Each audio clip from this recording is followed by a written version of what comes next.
સમાચાર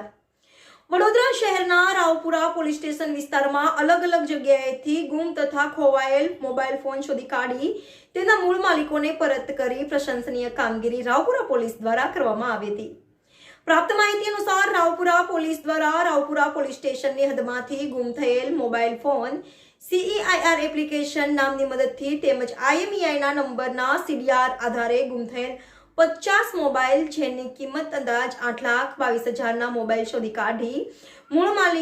માલિકોને police station બોલાવી ખાતરી તપાસ કરી માનનીય પોલીસ કમિશનર શ્રી અનુપમસિંહ ગેહલોત તથા નાયબ police commissioner zone 2ના Shri Abhay સોની તથા ઇન્ચાર્જ મદદનીશ પોલીસ કમિશનરના હસ્તે મોબાઈલના મૂળ માલિકોને બોલાવી તેરા તુજકો અર્પણ શીર્ષક હેઠળ મોબાઈલ પરત કરવામાં આવ્યા હતા। રિપોર્ટર આશીષ ન્યાતી, NN ન્યૂઝ, વડોદરા।